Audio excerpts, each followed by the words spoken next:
How to show or hide FaceTime notifications content on the lock screen on the iPhone 16 or the 16 Pro or Pro Max.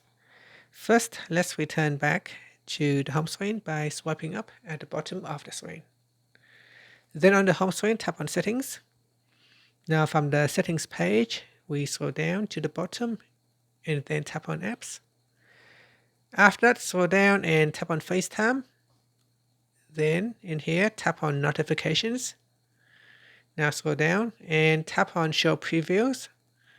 In here, you can choose always show the previews, or you can choose show previews only when the phone is unlocked, which is the default, or never. So regardless of whether your phone is locked or unlocked, it will never show the content on the lock screen.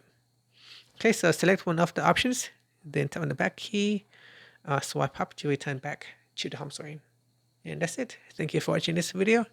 If you find it helpful, please like and subscribe to my channel for more videos.